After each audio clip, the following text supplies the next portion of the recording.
Hello my dear brothers and sisters, my friends and family. मेरे प्यारे भाइयों और बहनों, मेरे दोस्तों और परिवारों, I greet you all in the wonderful name of Jesus Christ. मैं आप सभी का प्रभु यीशु मसीह में अभिवादन करता हूँ We trust that you are well and safe. और मसीह में विश्वास रखता हूँ कि आप सभी अच्छे और सुरक्षित हैं। My beloved, today I'm going to talk to you about the importance of tongue. मेरे प्यारों, आज मैं आपसे अपनी जुबान की महत्वपूर्णता के बारे में बताना चाहता हूँ। The tongue the Lord has created in our body it's a very important part. परमेश्वर ने हमारे शरीर में जो एक हिस्सा जुबान के रूप में बनाया है वो बहुत ज़रूरी है। Speaking about tongue is not a small topic. जुबान के बारे में बात करना एक छोटी सी बात नहीं है। I'm not talking about speaking in tongues, I'm talking about speaking about our part of the body, the tongue. मैं अन्य भाषा के बारे में बात नहीं कर रहा हूँ, बल्कि जो हमारा शरीर का अंग है जुबान, उसके बारे में बात कर रहा हूँ। The Bible talks about our tongue that it's very deceitful. पवित्र शास्त्र बताता है कि हमारी जुबान जो है बहुत धोखा देने वाली है। So as we the children of God, we must take a good care of our tongue. तो परमेश्वर के बच्चे होने के नाते हमें अपनी जुबान की बहुत देखभाल करनी चाहिए। We must learn to use our tongue according to the will of God. और अपनी जुबान का इस्तेमाल परमेश्वर की मर्जी के हिसाब से करना चाहिए। My beloved, we all must remember that when we get baptized, मेरे प्यारों, हमें ये याद रखना चाहिए कि जब हम बपतिस्मा लेते हैं, each and every part of our body gets baptized. शरीर का हर एक अंग बपतिस्मा लेता है। Our eyes, our tongue, our ears, everything gets baptized. हमारी आंखें, हमारे कान, हमारी जुबान सभी बपतिस्मा लेती हैं। So when you become a Christian, when you become a child of Jesus Christ, जब आप मसीह हो जाते हैं, जब आप परमेश्वर के बच्चे हो जाते हैं, you completely surrender each and every part of your body, your life, your heart, your mind, everything in God's hand. आप अपने शरीर का हर एक अंग, अपनी आत्मा, अपना मन, अपना हृदय सब परमेश्वर के आगे समर्पित कर देते हैं। From the very day of our baptism, और बपतिस्मा के दिन से लेकर and through that baptism, और उस बपतिस्मा के द्वारा we are actually making a covenant with our Creator. वास्तव में हम अपने परमेश्वर के साथ, सृष्टिकर्ता के साथ एक वाचा बांधते हैं। We are giving back our life, our body, our soul and spirit to our Creator. हम अपने परमेश्वर, अपने सृष्टिकर्ता को अपना जीवन, अपना शरीर, अपना आत्मा सब दे देते हैं। Because maybe we have used all these things for wrong reasons. क्योंकि हो सकता है अनजाने में ही हमने इन सब का इस्तेमाल गलत तरीके से किया हो। But when we get baptized, we are giving back to our Father because only He can use all these things in the right way for the right reason. और जब हम बपतिस्मा ले लेते हैं तो सब कुछ परमेश्वर के हाथों में समर्पित कर देते हैं, क्योंकि वही एकमात्र परमेश्वर है जो इन सब का सही रूप से इस्तेमाल करना जानता है। So in the same way, my beloved, we also ought to give our tongue in the hands of our God. उसी प्रकार से मेरे प्यारों, हम अपनी जुबान को भी परमेश्वर के हाथ में दे दें। My beloved, Proverbs chapter 18 verse 20 and 21 says like this. मेरे प्यारों, नीति वचन के 18वें अध्याय का 20वां और 21वां वचन कहता है, A man's stomach shall be satisfied from the fruit of his mouth, from the produce of his lips he shall be filled. मनुष्य का पेट मुंह की बातों के फल से भरता है और बोलने से जो कुछ प्राप्त होता है उससे वह तृप्त होता है। Death and life are in the power of the tongue, and those who love it will eat its fruit. जीव के वश में मृत्यु और जीवन दोनों होते हैं, और जो उसे काम में लाना जानता है वह उसका फल भोगेगा। Hallelujah. Hallelujah. How clearly the Bible talks about the power of our tongue. किस प्रकार से साफ तौर से पवित्र शास्त्र बताता है कि हमारे जुबान में कितनी ही शक्ति है। The Bible teaches us that we have the power to give life and to take away the life. पवित्र शास्त्र बताता है कि हमारी जुबान में कितनी सामर्थ्य है कि वो जीवन देना और लेना दोनों जानता है। Hallelujah. Hallelujah. So my beloved, as we the Christian, the children of Jesus Christ, तो मेरे प्यारों, जिस प्रकार से हम मसीही हैं, we must learn to avoid speaking lies. तो हमें झूठ बोलने से बचना चाहिए। Because the Bible says in Proverbs chapter 19 verse 9, क्योंकि नीति वचन के 19वें अध्याय का 9वां वचन कहता है, the Bible says, those who speak lies shall perish. और वचन कहता है कि जो झूठ बोलता है वह नाश होता है। My beloved, we the children of God must train our tongue in a proper way. मेरे प्यारो, मसीह होने के नाते हमें अपनी ज़ुबान का इस्तेमाल उसे सही तरीके से तैयार करना चाहिए, Because that plays a very, very important role in our body. क्योंकि वो हमारे शरीर का एक महत्वपूर्ण हिस्सा होता है और बहुत ज़रूरी कार्य करता है। Because of just your tongue, many of you are blessed today and you having a peaceful life. और अपनी ज़ुबान की वजह से आज कई लोग हैं जो आप आशीषित हैं और बहुत शांतिपूर्वक हैं। And because of the same tongue, many of you have gone through so many challenges and divisions in your family. और उसी ज़ुबान की वजह से कई लोग ऐसे हैं जो अनेक चुनौतियों के बीच में, अनेक प्रकार के कष्टों में और अनेक परिवारों में उनके विभाजन हुआ है। There are so many relations that has broken because of this tongue. और इस ज़ुबान की वजह से अनेक परिवार हैं जो टूट गए हैं। So there is power in your tongue, my beloved. तो मेरे प्यारो, आपकी ज़ुबान में सामर्थ्य है। So when we surrender our tongue in the hand of God, और जब हम अपनी ज़ुबान हमने परमेश्वर के हाथों में सौंपते हैं, when it comes under the control of the Holy Spirit, और जब ये पवित्र आत्मा के काबू में आता है, He is the Spirit of truth and He will lead us into all truth. क्योंकि वो सत्य की आत्मा है तो वो हमें सत्य में ही चलाएगा। We see this problem with the Christians when they come to church, their tongue sleeps. और हम कई लोगों में देखते हैं, कई मसीही को देखते हैं, जब वो कलीसिया में आते हैं तो उनकी ज़ुबान सो जाती है। The first and foremost thing every Christian should do is when they use their tongue, first they have to use it for God. और सभी मसीहों के लिए ये बहुत महत्वपूर्ण है कि वो अपनी ज़ुबान का इस्तेमाल सबसे पहले परमेश्वर के लिए करें। A Christian, a baptized child of God must use their tongue first for the glory of God. और जितने भी मसीही हैं, बपतिस्मा लिए हुए हैं, उनको अपनी ज़ुबान का इस्तेमाल सबसे पहले परमेश्वर की महिमा के लिए करना चाहिए। My beloved, we can see many of our brothers and sisters when they come to church, they don't open their mouth and their tongue never praise God.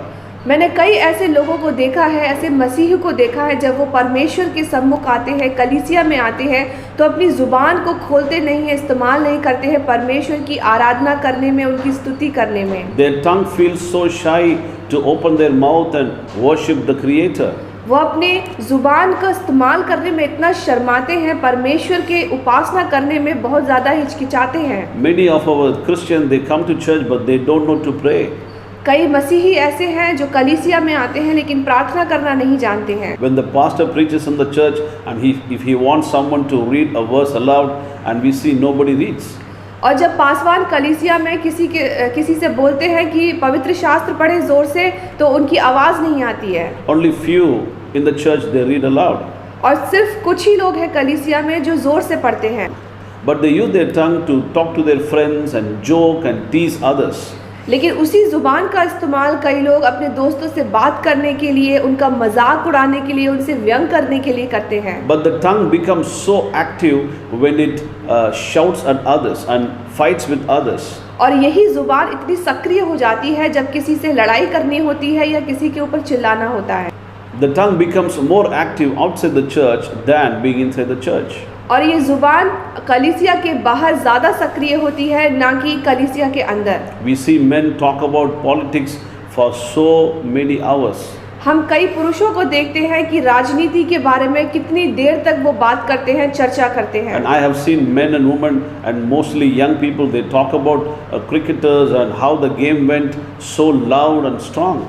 कई युवा लड़की और लड़कियों को, कई लोगों को मैंने देखा है कि वो अनेक बातों पर चर्चा करते हैं, जैसे क्रिकेट के ऊपर या अनेक प्रकार के कार्यों के बारे में। They sing all the cinema songs louder when they walk or when they play, when they do whatever they want to do. They just sing those songs. कई लोग हैं जो खाली समय में जब अपना समय बिताना होता है, वो किसी भी काम करते हुए सिनेमा के गाने गाते हैं, गीत गाते हैं, अनेक कार्य करते हैं, उस वक्त गाते हैं। But when it comes to God, लेकिन जब परमेश्वर की बात आती है, the tongue becomes inactive. हमारी जुबान निष्क्रिय हो जाती है। All the shyness of the world comes and sits upon our tongue.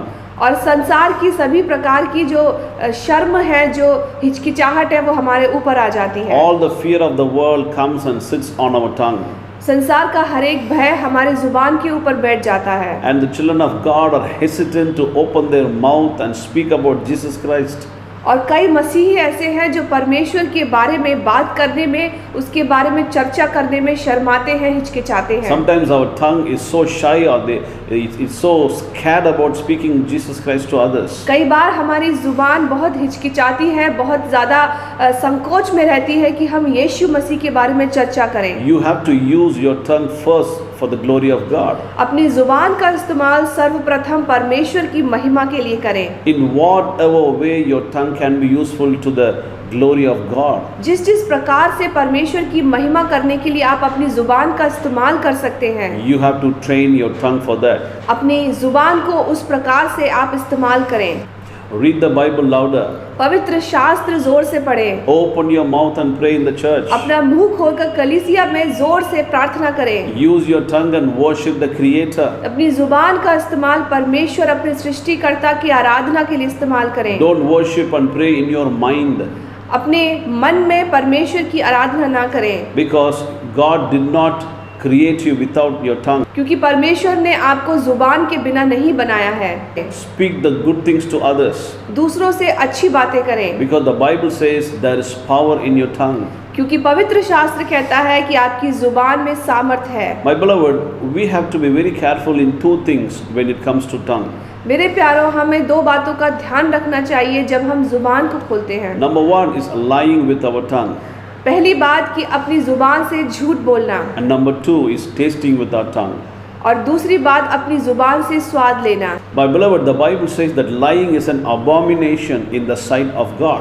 मेरे प्यारों, पवित्र शास्त्र कहता है कि जो झूठ है परमेश्वर की निगाहों में अति घृणित है। What is abomination? घृणा क्या है? It means extremely disgusting and hateful. कि बहुत ज़्यादा नफरत से भरा हुआ, बहुत घृणित कार्य। It extremely disgusts God when someone talks a lie. ये परमेश्वर की निगाहों में बहुत घृणित है जब कोई झूठ बोलता है। My beloved, we must understand the difference between lying and covering up a truth. मेरे प्यारों, हमें झूठ बोलने में और सच को छिपाने के बीच में अंतर समझना चाहिए। There is a difference between hiding a truth and lying. झूठ बोलने में और सच को छिपाने के बीच में अंतर है। When hiding a truth is a harmless lie, then it's okay. जब सच को छिपाने के पीछे एक ऐसा झूठ है जो किसी को नुकसान ना पहुंचाए तो बाकी ठीक है। We cannot be faithful and truthful 100%. हम किसी के लिए भी वफादार 100% नहीं रह सकते। But when you hide a truth for a wrong intention, लेकिन जब आप एक सत्य को किसी बुरे इरादे की वजह से छिपाते हैं, to deceive somebody for your own personal benefit, कि अपने खुद के स्वार्थ के लिए आप दूसरों को धोखा देना चाहते हैं, then it is an abomination in the sight of God. तो ये परमेश्वर की निगाह में घृणित है। We cannot be truthful all the time, हम हमेशा किसी के लिए सच्चे नहीं रह सकते, because sometimes I hide the truth to my children. क्योंकि कभी-कभी मैं अपने बच्चों से सच छिपाता हूँ। Today's children, sometimes they ask some question, matured questions. We parents, we don't know what to say. क्यों कभी-कभी बच्चे जो हैं ऐसे परिपक्व सवाल पूछते हैं कि हम बड़े उसका जवाब देने में हिचकिचाते हैं। So sometimes we parents, we feel so awkward. So what we do is we hide the truth. और हम माता पिता होने के नाते बहुत संकोचित होते हैं और सत्य को उनके सम्मुख छिपाते हैं। And we tell them something else. और हम उनको कुछ और बातें बताते हैं। And sometimes when I leave the house to go somewhere, my children, they come and cry and they ask me that they want to come with me. कि कभी-कभी जब मैं बाहर जाता हूँ तो मेरे बच्चे पीछे आते हैं और रोते हैं कि वो आना चाहते हैं। So I always tell them I'm going to a hospital for an injection and they just stay back home. और मैं उनसे बताता हूँ कि मैं अस्पताल जा रहा हूँ इंजेक्शन लेने के लिए, और वो चुप हो जाते हैं। So these are harmless lies. और ये इस प्रकार के झूठ है जो नुकसान न दे। And sometimes I hide things from my father because he's a heart patient. और कभी-कभी मैं अपने पिता से भी ऐसी बातें छिपाता हूँ क्योंकि वह हृदय रोगी है। Because sometimes when I tell the truth to him, it may affect his health. क्योंकि अगर मैं हर एक सत्य उनको बताऊं तो हो सकता है वो उनके शरीर पर, उनकी स्वास्थ्य पर प्रभाव करे। Sometimes we have to cover the truth कभी-कभी हमें सच को छिपाना पड़ता है for a good reason. अच्छे कारणों के लिए है। But when we cover the truth for wrong reasons with wrong intentions, लेकिन जब हम सत्य को छिपाते हैं गलत इरादों के लिए, गलत कार्यों के लिए, when that cheats others or when that affects others, और जब वो किसी दूसरे को धोखा दे सकते हैं, दूसरों को प्रभावित कर सकते हैं, then we will perish. We may not go unpunished. और हम नाश होंगे, हम फलित नहीं होंगे। Hallelujah. Hallelujah. My beloved, the Bible talks about the father of lies. मेरे प्यारो, पवित्र शास्त्र बताता है झूठ के पिता के बारे में। When our Creator, the Jehovah God, when our Father, when He is the Father of truth, जब हमारा सृष्टिकर्ता परमेश्वर पिता जो सत्य का पिता है, according to John chapter 8 verse 44, the devil, he becomes the father of lies. और यूहन्ना अध्याय 8 के 44वें वचन के अनुसार जो शैतान है वो झूठ का पिता है। The Bible says in the Amplified version like this, और पवित्र शास्त्र एम्प्लीफाइड वर्जन के अनुसार ये कहता है, he was a murderer from the beginning and does not stand in the truth because there is no truth in him. When he speaks a falsehood, he speaks what is natural to him. For he is a liar himself and the father of lies and of all that is false. वह तो आरंभ से हत्यारा है और सत्य पर स्थिर ना रहा, क्योंकि सत्य उसमें है ही नहीं। जब वह झूठ बोलता तो अपने स्वभाव ही से बोलता, क्योंकि वह झूठा है वरन झूठ का पिता है। Hallelujah. Hallelujah. My beloved, look what the Amplified version says here. मेरे प्यारों, देखिए पवित्र शास्त्र का जो एम्प्लीफाइड वर्जन है वो क्या कहता है। It says that the devil, he is a liar himself, कि जो शैतान है वो खुद झूठा है and he is the father of lies, और वो झूठ का पिता है, and he is the father of everything that is false. और वो हर स्वभाव से झूठा है। Hallelujah. Hallelujah. I'm saying it again. He is the father of everything that is false.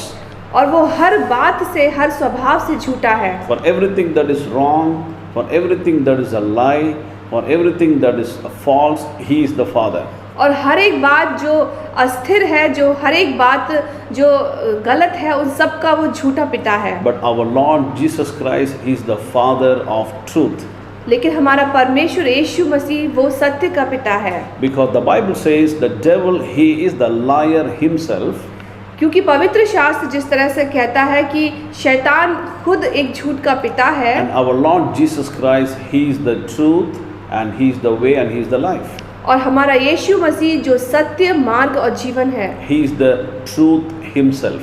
वह स्वयं सत्य है। Hallelujah. Hallelujah. My beloved, we all know that story of a shepherd boy.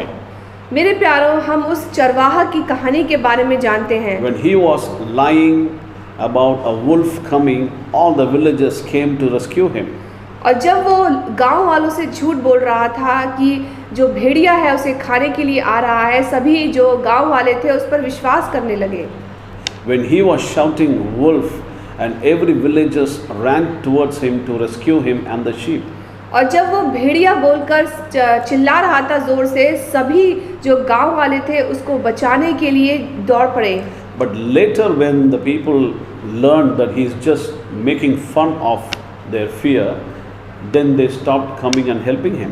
और जब सभी गांव वालों ने ये जाना कि वो चरवाहा सिर्फ उनके साथ व्यंग कर रहा है, उनके साथ नाटक कर रहा है, उनके डर के साथ, तो वो उसको बचाने के लिए, उसकी मदद करने से हिचकिचाने लगे। And one day finally the wolf came really, और जब वास्तव में एक बार जब भेड़िया आया and it attacked him, wounded him, and he has to go through great loss. और जब उस भेड़िए ने उसके ऊपर आक्रमण किया, उसको घायल किया, तो एक बड़े नुकसान से वो गुजरा। My beloved, lying with an intention of making fun or with an intention of deceiving others for our personal gain will surely bring loss in our life. मेरे प्यारों, दूसरों का मजाक बनाने के इरादे से बोला गया झूठ या अपने पर्सनल लाभ के लिए बनाया गया झूठ या दूसरों को हानि पहुंचाने वाला झूठ हमारे जीवन में सदैव हानि लेकर आता है। Hallelujah. Hallelujah. So we have to be very careful with our tongue. तो इसीलिए हमें अपनी जुबान के प्रति बहुत जागरूक रहना चाहिए। Even if you love Jesus Christ so much, चाहे आप प्रभु यीशु से बहुत प्रेम ही ना करते हो, and you have a habit of lying, लेकिन अगर आपकी आदत है झूठ बोलने की, Jesus Christ will be away from you. प्रभु यीशु मसीह आपसे दूर ही रहेगा। He will love you, वह आपसे प्रेम करेगा, but he will be away from you. लेकिन आपसे दूर रहेगा। Because lying is a extremely disgusting character in his eyes. क्योंकि झूठ बोलने की जो आदत है वो परमेश्वर की निगाह में बहुत घृणित है। And secondly, my beloved, when it comes to training your tongue, you got to be careful with your taste. और दूसरी बात अपनी जुबान के इस्तेमाल करने में कि उसके स्वाद लेने के लिए है। My beloved, we can see around us that there are many families that has been broken because of this tongue. मेरे प्यारों, हमने अपने आसपास कई ऐसे परिवारों को देखा है जो अपनी जुबान की वजह से टूट गए हैं। I have seen many relationships between husband and wife break because of this tongue. मैंने कई ऐसे पति पत्नियों को देखा है जो इस जुबान की वजह से उनके रिश्ते टूट गए हैं। When I say the tongue, I'm not giving you a reason of words. जब मैं जुबान की बारे में बात करता हूँ तो मैं आपको शब्दों के लिए नहीं कह रहा, But I'm talking about the second point, taste. मैं आपको दूसरे पॉइंट के लिए कह रहा हूँ जो है स्वाद है। Because of this taste and food, my beloved, there have been so many families that broken today. और कई बार ऐसे परिवार हैं जो अच्छे स्वाद के लिए, इस व्यंजनों के लिए टूट चुके हैं। And also many of us are unhealthy today because of the taste of our tongue. और हम में से कई लोग अस्वस्थ हैं सिर्फ अपनी जुबान के स्वाद की वजह से, We want tasty food, not healthy food. क्योंकि हम स्वादिष्ट व्यंजन चाहते हैं, ना कि स्वस्थ व्यंजन। My beloved, tasty food are not always healthy, मेरे प्यारों, स्वादिष्ट भोजन हमेशा स्वास्थ्य के लिए अच्छा नहीं होता, and healthy food are not always tasty. और अच्छे स्वास्थ्य के लिए भोजन हमेशा स्वादिष्ट नहीं होता। We can see in the world around us many youngsters, they get sick in their young age. और हमने इस दुनिया में कई ऐसे लोगों को देखा है, ऐसे युवाओं को देखा है जो अच्छे स्वाद के लिए बहुत ही ज़्यादा बुरे स्वास्थ्य में पड़ जाते हैं। And the most reason is because of the taste of their tongue. और अनेकों का कारण यही है कि उनकी जुबान स्वादिष्ट भोजन चाहती है। The tongue should not control us. हमारी जुबान हमें काबू में नहीं रखना चाहिए। It can be words or it can be taste. हमारी जुबान हमारे स्वाद में हो चाहे हमारे बातों में हो, हमें कंट्रोल में नहीं रखना चाहिए। We must learn to train and tame our tongue. हम अपनी जुबान पर काबू रखें, अपने शब्दों पर काबू रखें। The Bible says that no man can tame the tongue. और पवित्र शास्त्र के अनुसार जीव को मनुष्य में से कोई भी वश में नहीं कर सकता। The Bible says that we have to discipline our tongue because the tongue has poison in it. और पवित्र शास्त्र कहता है कि हमें अपनी जुबान को अनुशासन में रखना चाहिए क्योंकि इसमें जो है जहर है। When I say poison, I don't mean the venom. I'm talking about the evil things. मैं अगर जहर के बारे में बात करता हूँ तो वो विष नहीं है, बल्कि हर एक प्रकार के बुरे कार्य हैं। Hallelujah. Hallelujah. So when you surrender your tongue in the hand of Holy Spirit, और जब आप अपनी जुबान को पवित्र आत्मा के हाथ में सौंप देते हैं, He will take control of your tongue. वो आपकी जुबान को काबू में करेगा। Hallelujah. Hallelujah. The Bible says that those who practice and those who love lies cannot enter the kingdom of God. और पवित्र शास्त्र कहता है जो झूठ बोलते हैं और झूठ बोलने का अट्टा करते हैं वो कभी परमेश्वर के राज्य में प्रवेश नहीं कर सकते हैं। My beloved, the Bible says in Revelation, the last chapter, पवित्र शास्त्र प्रकाशित वाक्य में कहता है, chapter 22, verse 14 and 15. 22वें अध्याय के 14वें और 15वें अध्याय में Listen to the word of God here. परमेश्वर के वचन को सुने। Blessed are those who do His commandments, that they may have the right to the tree of life and may enter through the gates into the city. और धन्य वे हैं जो अपने वस्त्र धो लेते हैं, क्योंकि उन्हें जीवन के पेड़ के पास आने का अधिकार मिलेगा और वे फाटकों से होकर नगर में प्रवेश करेंगे। When the Bible talks about the city here, it talks about the New Jerusalem. और जब यहाँ पवित्र शास्त्र नगर के बारे में बात करता है तो वो है नया यरूशलेम। It talks about the heaven. ये बात करता है स्वर्ग के बारे में। And verse 15 says, but outside are dogs and sorcerers and sexually immoral and murderers and idolaters and whoever loves and practices a lie.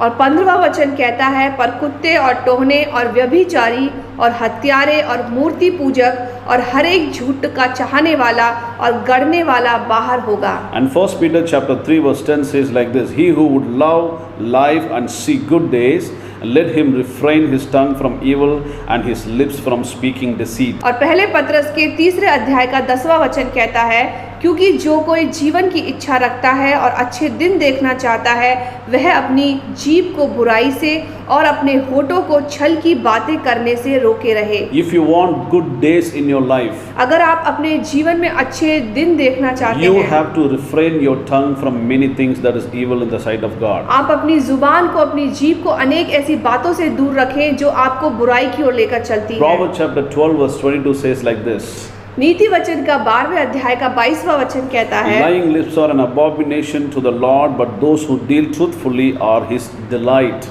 झूठों से यहोवा को घृणा आती है, परंतु जो विश्वास से काम करते हैं उनसे वह प्रसन्न होता है। Hallelujah. Hallelujah. My beloved, these verses teaches us the importance of our tongue. मेरे प्यारो, ये सभी वचन हमको सिखाते हैं कि हमारे जीवन में हमारी जुबान की, हमारी जीभ की कितनी महत्वपूर्णता है। If you read the Bible in Genesis, अगर आप पवित्र शास्त्र उत्पत्ति में पढ़ें, the serpent lied to Eve and deceived them.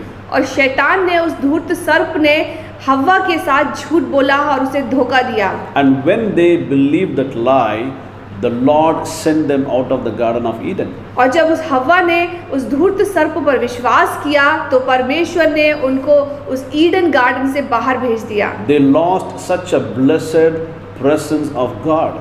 उन्होंने परमेश्वर की उपस्थिति के इतने सुंदर आशीष से उन्हें खोना पड़ा। Their closeness with the Lord, the Creator, was cut. परमेश्वर के साथ उनका रिश्ता था वो टूट गया। They have to go away from the presence of God because of that lie.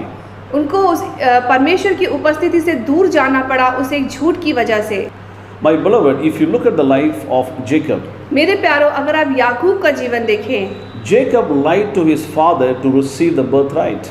याकूब ने अपने पिता ईसाक से झूठ बोला अपने बड़े भाई एसाव का पहलौठा जो अधिकार था प्राप्त करने के लिए। He told his father that he is not the second son but the first son. उसने अपने पिता से झूठ बोला कि वह दूसरा नहीं बल्कि उनका पहलौठा पुत्र है। He very cunningly took the blessings from his father. और उसने बहुत चालाकी से अपने पिता के आशीष को, उस पहलौठे अधिकार को प्राप्त किया। But my beloved, if you carefully look at the life of Jacob, और अगर आप याकूब का जीवन ध्यान से देखें, even though he was blessed by his father and he received the birthright, और चाहे उसने अपने पिता से उस पहलौठे अधिकार को प्राप्त किया, he has to go through a lot of pain throughout his life. और उसे अपने जीवन में अनेक प्रकार की कष्ट, अनेक प्रकार के दर्द से गुजरना पड़ा। Number one, he has to leave his parents. He has to run away from the family. पहली बात कि उसे अपने परिवार को छोड़ना पड़ा, उसे अपने परिवार से दूर जाना पड़ा। The Bible never records that he came back and met his parents. और ये पवित्र शास्त्र में नहीं लिखा है कि जो याकूब था वो वापस आया अपने परिवार की ओर। That is very painful. ये बहुत ही दर्दनाक है। And secondly, he was deceived by his own father-in-law and he has to wait for 14 years to marry the girl that he loved. और दूसरी बात कि उसने अपने ससुर से धोखा खाया कि उसने उस महिला के साथ जिसने उसने प्रेम किया उसके लिए 14 साल का इंतजार किया। Hallelujah. Hallelujah. And the only daughter he had, her life was spoiled. और सिर्फ एक पुत्री जो उसके पास थी, उसका जीवन जो था बर्बाद हो गया। His sons murdered others. उसके बेटों ने दूसरों की हत्या की।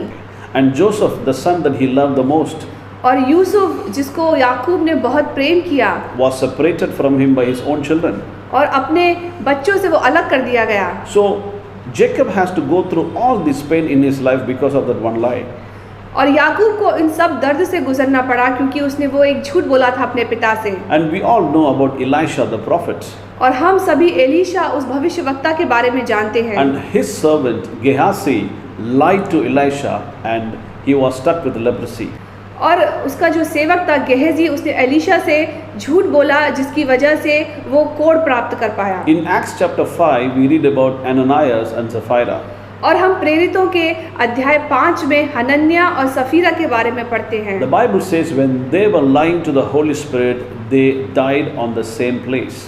और पवित्र शास्त्र बताता है कि जब उन दोनों ने पवित्र आत्मा से झूठ बोला तो उसी क्षण उनकी मृत्यु हो गई। The Bible says those who speak the truth, they are delight in the sight of God.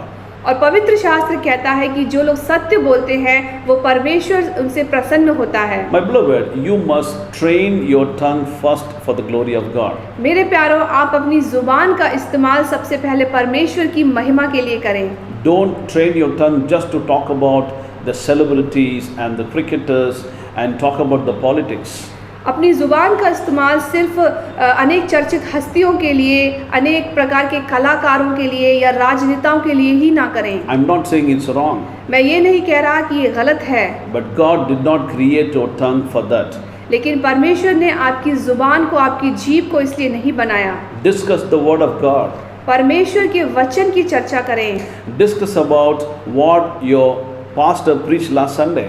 कि पिछले रविवार को आपके पासवान ने कलीसिया में क्या बताया है, उसके बारे में चर्चा करें। Speak to others with love. दूसरों से प्रेम से बात करें। Speak to others with words of comfort. दूसरों से बहुत ही सांत्वना के साथ बात करें। Let your words encourage and build others. आपके शब्द, आपकी बातें दूसरों को प्रोत्साहन करें, उनको आगे लेकर जाएं। Use your tongue in a constructive way. अपनी जुबान का इस्तेमाल दूसरों को बनाने के लिए करें। Speak in such a way that the Lord will uplift you and bless you. उस प्रकार से बात करें कि परमेश्वर आपको आशीष दे और आपको ऊंचा उठाए। Always speak positive and faith. हमेशा पॉजिटिव और विश्वास में बात करें। Do not use your tongue for any negative things. किसी भी नेगेटिव बात के लिए अपनी जुबान का इस्तेमाल ना करें। Don't use your tongue to hurt, wound and discourage others. दूसरों को चोट पहुंचाने के लिए, उनको कुंठित करने के लिए या उनको हतोत्साहित करने के लिए इस्तेमाल ना करें। Hallelujah. Hallelujah. As I said earlier, जिस प्रकार से मैंने पहले कहा, use your tongue first to thank our Creator. सबसे पहले परमेश्वर के धन्यवाद करने के लिए अपनी जुबान का इस्तेमाल करें। Let your tongue sing praises of God. आपकी जुबान परमेश्वर की स्तुति करे। Don't train your tongue to be fearful and shy. अपनी जुबान को इस प्रकार से ट्रेन ना करें कि वो बहुत ही शर्माए या फिर बहुत ही भय रखे। Hallelujah. Hallelujah. Your tongue must be shy to speak the lies.